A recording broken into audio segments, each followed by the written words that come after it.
Welcome to Talking Giants presented by SeatGeek. I'm your host, Bobby Skinner, here with my co-host, Justin Pennick. And the Giants made another splash. They have traded for tight end Darren Waller from the Raiders for round 3, pick 100 in the draft, the comp pick in the Kadarius Toney trade. And Justin, I'm excited. This guy is a amazing, great player. Like, he is a phenomenal football player. He still is. Then there is some questions with injuries and stuff, which we're going to hit this from every angle like we always do. But this guy is an amazing, amazing football player, and he's on the Giants. He's on the Giants, man. I am really, really, really excited about this, man. Joe Shane from the top rope. What a move. Basically swapped Kadarius Toney and Darren Waller. Those two players were basically swapped, and the Giants got a 6th-round pick out of that, too. So when you look back on Kadarius Toney, it's got it Darren Waller plus a 6th-round pick for him. So this is an okay, let's go type of move without it having the all-in type of investment, which is absolutely awesome. And there came a point where, after the dust settled sometime today, Bobby, where I was just sitting down and grinning about what Mike Kafka and Brian Dable can do with the athlete that Darren Waller is. Not hoping the player can come in and save the franchise, right? Like, we hope that Kenny Golladay can come in and just save the Giants offense a couple years ago. But hopefully, Darren Waller should just be exactly the type of player who he is. Forget about the 2019-2020 run, where he had almost 200 catches and almost 2.4K yards, which I think was like only behind Travis Kelce during those 2 years. Waller at his 2021 and 2022 self is already a massive upgrade for this Giants team. So I think the biggest downside of this whole thing, Bobby, is that he isn't healthy and doesn't produce. That's the biggest downside. It's not that the Giants have invested years or a ton of money and or a ton of draft picks into him. And if he hits, that makes it even more awesome. Like you said, there's very little investment into this. And the only I got really excited when I saw his contract, because his contract has no dead cap after this year. Like the cap hits for the next 4 years are 11.8, 11.7, 13, and 15. But there is no guaranteed money after the season. Yeah, they may need to. Not a penny. They may move stuff around, but there's not right now there is not a penny invested past this season. And again, it comes as a 3rd-round comp pick, which again is valuable. Not the most valuable asset in the world, but a valuable asset. But it's more likely than not that pick would have turned into a average or subpar player, or even a bad player. Now, there's a chance you get a guy like Daniel Bellinger out of it, but even then, or you get a freak and you get a star. Like, those happen every once in a while too, but they have a 3rd-round pick 8 picks before. So if they identify a star, it should happen with that pick. But he's a phenomenal player, and he still is. Like, he has not fallen off as a player. The injuries are the question mark, and they are little nagging injuries that he continues to get. Yeah, I think it was a hamstring, ankle, and maybe and something with his knee in 2021, I think. But, Bobby, let's talk about him as a player. This is what we do. It's what we do best. I have stats. You have film. Tell me about this quick as heck Darren Waller, man. His film, like I said, is phenomenal. Like, it is, since we've been doing this is for Giants editions, just flat out best film I've seen for a Giants edition. And that includes like college guys playing against college players. Obviously we know about his speed. Like, his speed is flat out insane, and he is a big play machine at the tight end spot. And even missing Justin's 8 games this year, he still led the league for tight ends for 20-plus yard air catches this year with 7. And that's missing 8 games this year. So when I watched most of his film from this year, and then I did a Giants game from 2021, the speed, the athleticism is fully still there. And here's what impressed me the most is this guy's not just, he's fast, he's big.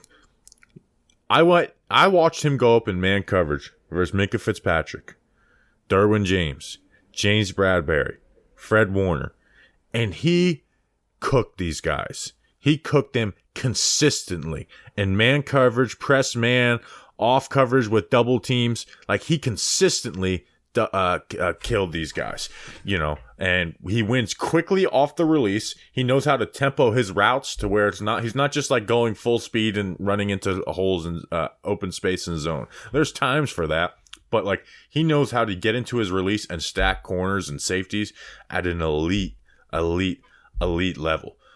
So you have a guy who can beat man coverage, which the Giants really have not had that, or at least not someone that can beat man coverage consistently. And I'm telling you, like it wasn't like he beat these guys here and there. Every time when he was matched up in these guys in man coverage, he beat them. With Minkah Fitzpatrick, they were double teaming him, and he had that big catch on the corner route where they were double teaming him.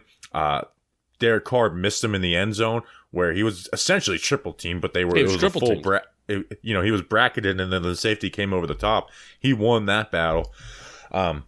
And it just comes with, like, again, his releases off the line of scrimmage are tempoed and quick, and he knows how to stack a corner or safety or whoever quickly. And when he's working versus zone, he knows how to work leverage, whether that's in the quick game or down the field. And guess what? When you do throw the ball not so great, he can adjust to it, and he makes some tough catches to go up to the ladder, up the ladder for them, or just adjusting his body towards badly thrown passes, and he does it consistently. And then you get the aspect that I think he's going to be schemed the best that he's open, the best that it's ever happened in his career. I really do think the Giants are going to have that for him. And when you're running play action, Waller's going to put a lot of stress on linebackers, and that's going to help the run game. And when you're playing zone coverage, if there's protection, eventually he's going to outrun your zone coverage and find a hole in the zone. And even if it's a tight throw, he's going to make some tough catches. He is a phenomenal player that is basically unstoppable in the receiving game. Yeah, and again, I want to reiterate, like Darren Waller, at least my expectations, Bobby, Darren Waller, I'm not expecting him to come in here and save the Giants offense. And I have a bunch of stats here on how Darren Waller has been, one of the best receiving tight ends in the National Football League since 2019. And then I even have his 20-plus yard catches by year. And even in games where he's played 11 games and 9 games the last 2 years respectively, he's had like more 20-plus yard catches than like all of the Giants receivers. So I'm not thinking that Darren Waller is going to come in here and save the Giants offense. But man, am I so excited to see what Brian Dable and Mike Kafka have for him. Think of how Daniel Bellinger was schemed wide open, especially inside the red zone this year, was schemed wide open for some plays inside the red zone, for some big plays this year, with those play action rollouts. And, there was a point in the year where they were really kind of hitting the play action rollouts a little too heavy and a little too hard, and it was getting a little bit too repetitive. But when you add somebody with the dynamic play speed that Waller has, it is so exciting, and I'm so pumped to see what those two guys have planned for an athlete like Darren Waller. Yeah, and again, he wins in everything you're going to ask him to do in the receiving game, he's going to win. If it's, hey, we're going to line up in 11, drop back, beat man coverage, awesome. They're going to play zone against you. All right, I'm going to work the quick game, and then if we get protection, I'm going to beat these guys with deeper passes. Like you said, play action. No one's going to be better than him, on those crosser routes. By the way, the Raiders basically like spammed seams and over routes with him. It was just crosser route seam. And obviously the Giants are going to want to do that with him. We didn't see any seams from the tight ends this year, but we sure as hell better see them this season. So it just kind of, he is a player where no matter what you do as a defense, he has an answer for it. Yeah, and I have some stats on, him running those crossing patterns over the middle of the field. But first, Darren Waller has averaged 2.2 yards per route run since 2019.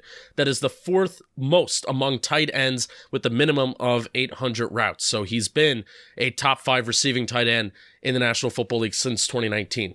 Waller had 50 receptions on crossing routes over that same time frame since 2019. This is all according to Next Gen. That's the third most among tight ends. And Daniel Jones, he targeted crossing patterns at the third highest rate in the NFL last season at 16.9%. Overall, Darren Waller has caught 16.3 receptions over expectations over the last 4 seasons. That is an insane number, trailing only George Kittle at his position. So, like Bobby said, if there's a ball that's thrown up to Darren Waller, he's going to go up, he's going to get it, he's going to secure it, he's going to come down with it. Consistently too, and that's another thing, is he has very solid hands. He doesn't drop passes, or at least like the 4 games of film I went to, he didn't drop a single pass. And there was some tough catches, and again, the production shows it. Obviously, he's missed games, and we need to talk about the downside of this and the injury worries. But the guy put up 1,200 yards on 107 catches in 2020. He was on pace for, I think he was on pace for another 1,000-yard receiving season in 2021. This past year, I hate Josh McDaniels, by the way. Like, Josh McDaniels lined him out, split him out more than he ever had been in his career. In fact, he was split out more than he was put at tight end. And I just thought they didn't value him like they should. So this year he was on pace for only 750 yards, but again, he's still the same player. And then in 2021, he was on pace for over 1,000 yards. Yeah. So he's a consistently like a 1,000-yard producer on pace. Yeah. And what this Giants offense desperately needs, Bobby, is they need explosive plays, right? I mean, and I think that's one of the main reasons, not the only reason, but I think it's one of the main reasons why Darren Waller is a Giant. Darren Waller, 20-plus yard catches by year. 2019, 14. 2020, 16. This is kind of what impresses me. 2021, he had 13 in 11 games. 2022, this year, he had 9 in 9 games. And a lot of those came against, like Minka Fitzpatrick in double coverage against Pittsburgh. I think he had a 20-plus yard catch there. He had, I think, 2 20-plus yard catches against the Chargers. He had 3 against the 49ers, a really solid, good defense with really solid secondary players. The second best defense in the NFL, I believe. Or the best, maybe. So he played, in that one game, he had 3 20-plus yard catches. Darius Slayton, let's make this clear. So again, 13 20-plus yard catches in 11 games in 2021, 9 catches of 20-plus yards in 2022. Darius Slayton had 12 this year. No other Giants player had more than 3 receiving plays of 20-plus yards in 2022. I'm kind of penciling in my brain, Bobby, that Darren Waller is probably going to miss 4 or 5 games this year. But even Darren Waller only playing 10, 11, 12 games for the New York Football Giants this year is going to be an insanely massive upgrade, especially in the explosive play department, than any other option that the Giants has had within the last few years, and especially when you consider the scheme that the Giants now have, too. I don't want to pencil him in for missing games. I get what you're saying. Expectations in my brain. I'm not rooting for that, obviously, but in my brain, I'm just kind of, I'm like, not putting it in pen, but I'm like penciling it in that, yeah, I think he's going to miss a few games. Right. So let's talk about the investment and the downside of this. So the investment obviously is round 3 pick 100. The pick they got from the Chiefs for Kadarius Toney. And the contract, which is $11.8 million this year. No guaranteed money after this year, but he is going to be 31 when the season starts.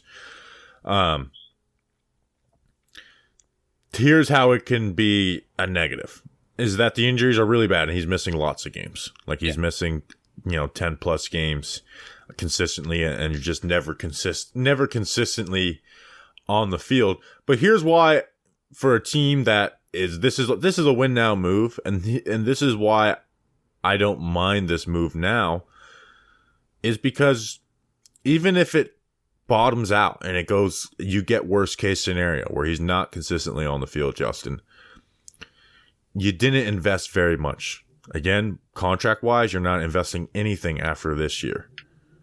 And then draft pick wise, round 3 pick 100, I want to have that pick, but I'm not going to cling to the round 3 pick 100 for a guy who at this point is still top 3 at his position.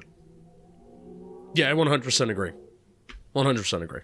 Like the worst case scenario, we're reevaluating this in 2 years. We're doing the Giants cut Darren Waller episode.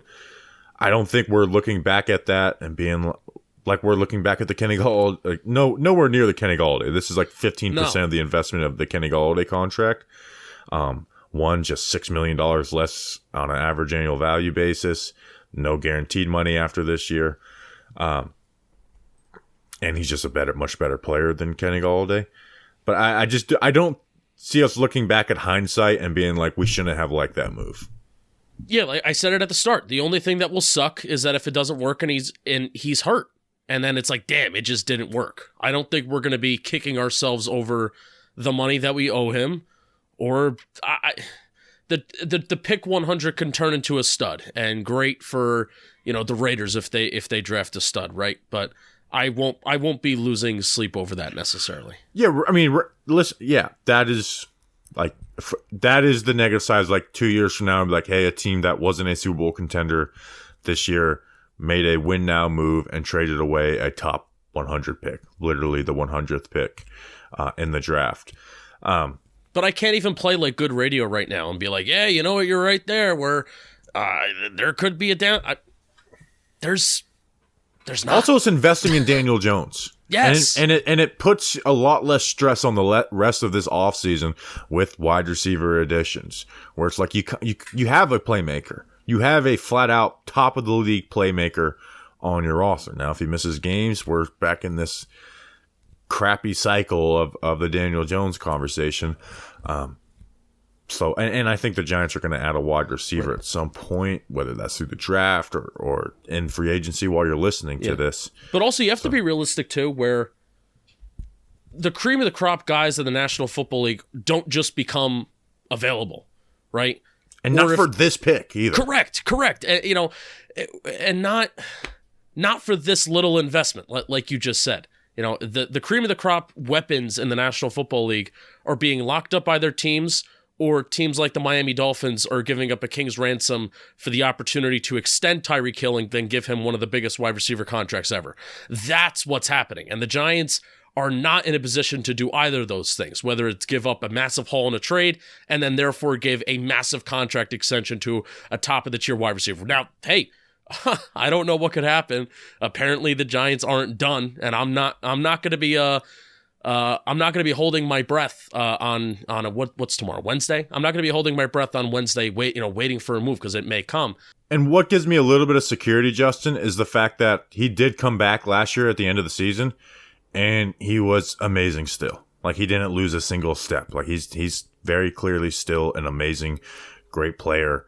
And again, we saw at the end of the season in a lost season where they benched Derek Carr, playing Stidham.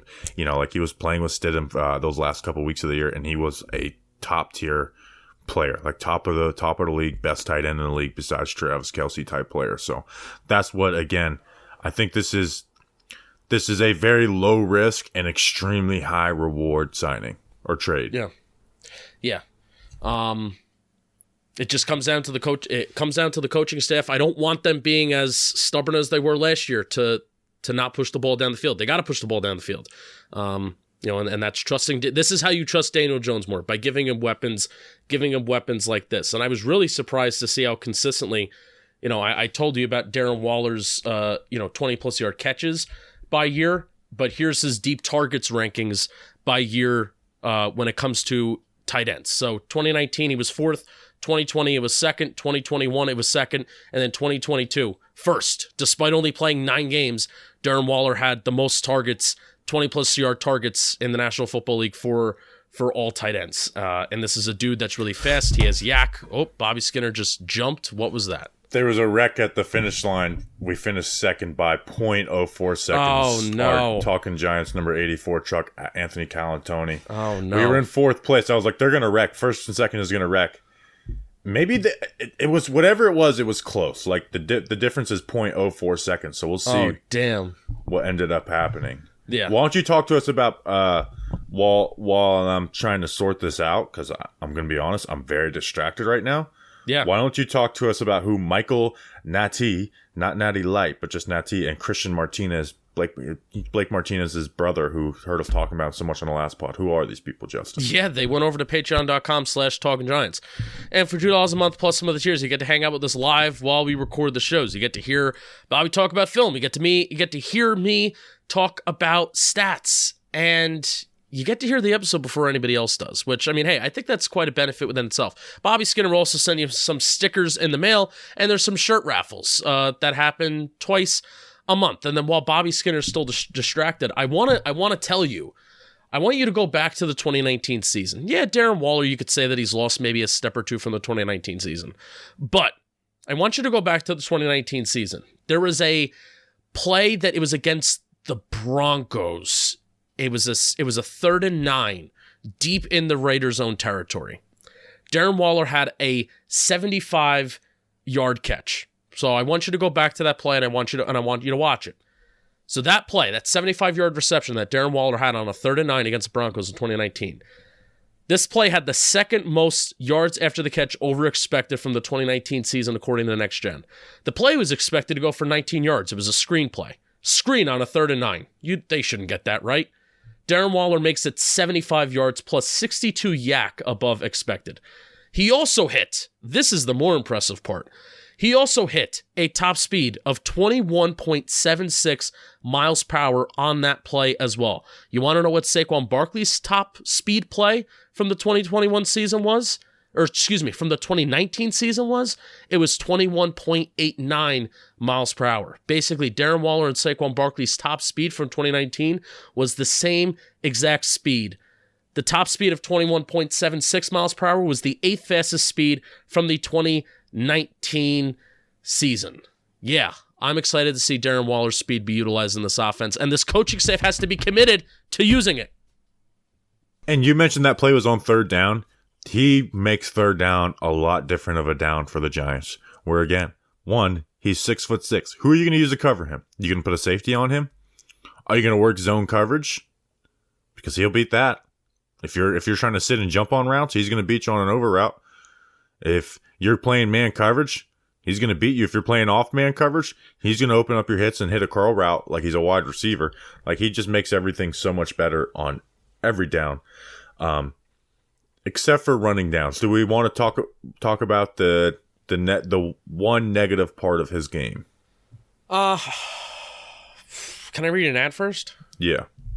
Today's episode, it is sponsored by SeatGeek. Baseball is back. Oh yeah, it is. And to celebrate, SeatGeek is giving you a special offer. Our fans, they're giving you, our fans, a special offer. Use code JOHNBOY Preseason for 15% off your order, whether you are a first-time buyer or not. If you don't know what SeatGeek is, they're a ticketing app that makes buying tickets super simple. SeatGeek, they put tickets from all over the web in one place to make buying simple, and they rate every ticket from 0 to 10 to make sure you are getting a good deal. This code works on tickets to anything, and it does not matter how many times you have bought tickets using SeatGeek before. John Boy Preseason is going to get you 15% off your next order. All one word. We've got the hookup for you right now. Use code JOHNBOYPRESEASON for 15% off tickets at SeatGeek. You'll be glad you did. Join me at Martinsville, Virginia for the NASCAR race in Martinsville. And then join me at Charlotte Motor Speedway for the Coca-Cola 600 in Memorial Day weekend. And then use code JOHNBOYPRESEASON. Jimmy Johnson's racing in that race. Jimmy Johnson's racing in that race. Jimmy Johnson is following me. So yeah, Bobby, there's a little bit of an interesting... I started a NASCAR Twitter profile. Yeah. You want to give it a plug? Give it a plug. It's just at Skinner Racing _. At Skinner Racing _. Go give it a follow. So yeah, Darren Waller blocking. Really the only... How is Darren Waller going to fit into everything? The only question where it applies is him blocking, because he's not very good at it. Yeah, and if you've listened to this podcast for some time, you know how much of a premium I put on having the ability to block as a tight end. But I've always left the but in there as, or the if as, unless you are like top 5 receiver type player, and that's what Darren Waller is. So you accept it, but it does make running the ball harder with him on the field. Like, there's no doubt about it. He was actually a better blocker under Gruden. And I actually talked with Matt Holder and Sanji, who both cover the Raiders, about it. Because I was like, his blocking reps aren't horrible. Like, they're like Evan Ingram level in those years with Gruden. So maybe they put more an emphasis on it. And then the blocking on this year's film was really bad. Like, it was just very weak attempts at blocking, and that is an issue. Like, that is an issue. Like, it's hard to run to your side, and obviously they're going to split him out and use him a little different. He's not a typical tight end where he's going to line up split out a minimum of, 35 to 40% of the time. This past year was the first year it was over 50%. But it does make it difficult. But having a guy like Daniel Bellinger on the field helps it, who you can move both these guys around, throw some misdirection. But that is a negative to the offense, and it's a negative I hate having.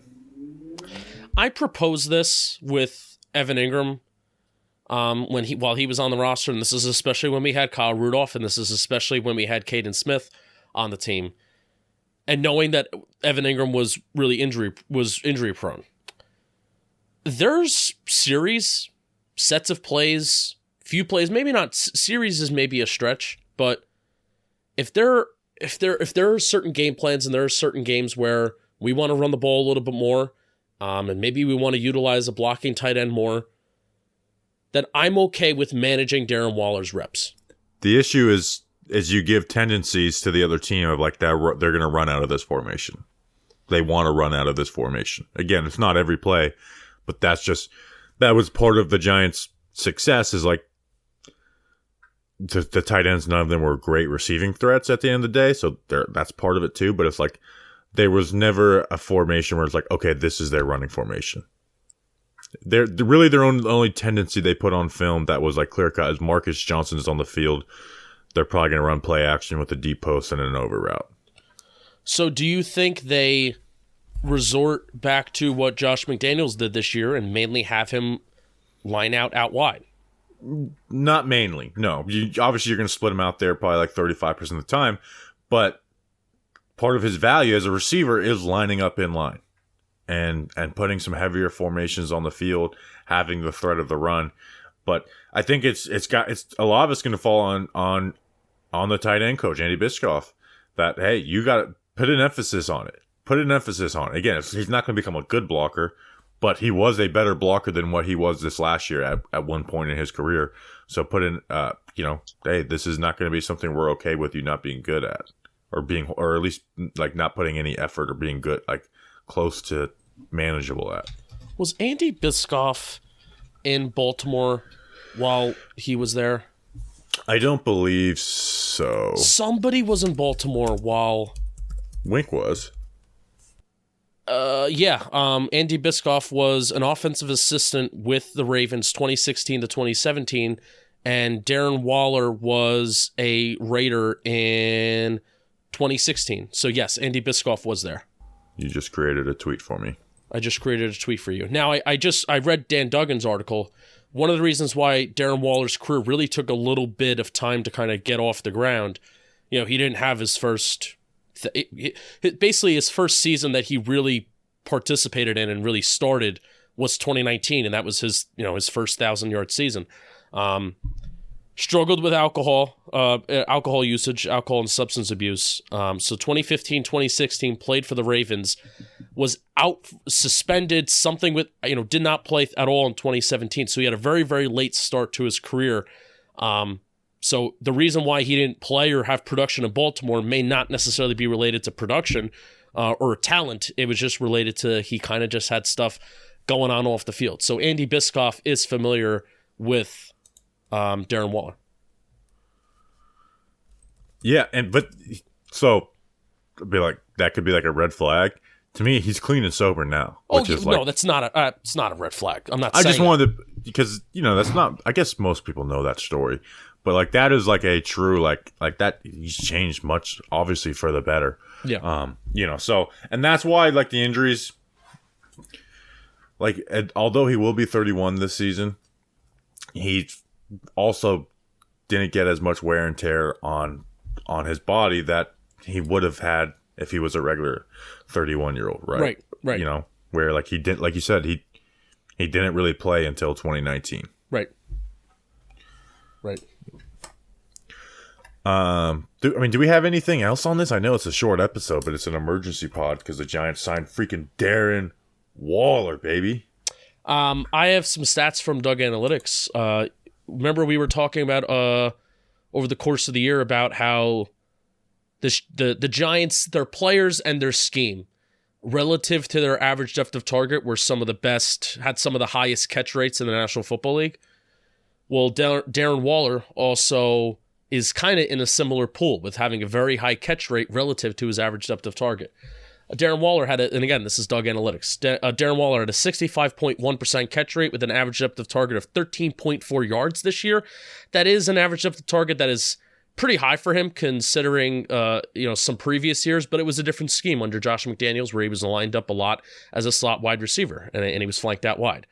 Only Devontae Parker had a higher catch rate and average depth of target greater than 12.5 yards. And then also, if you look at Darren Waller's average separation numbers towards the nearest defender at the time of a catch or incompletion, solid.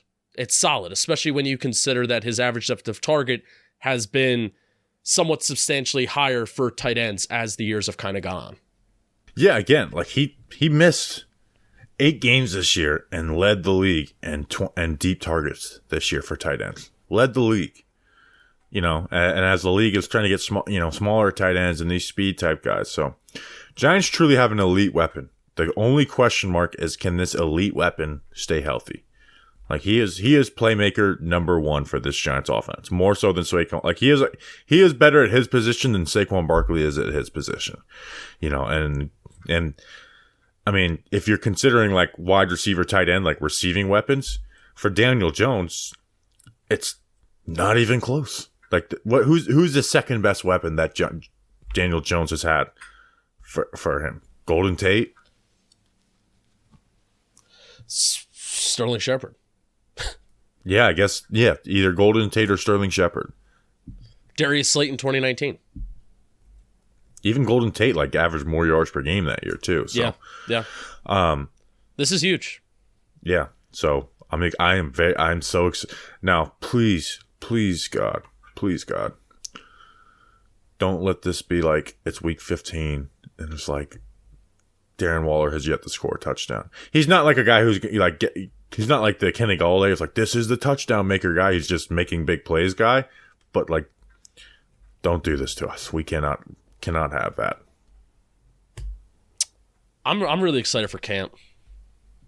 Oh, he's gonna fly around. It's gonna be fun down there. So hopefully we get to talk to him and Bobby Okereke and Raheem Nunez Roches.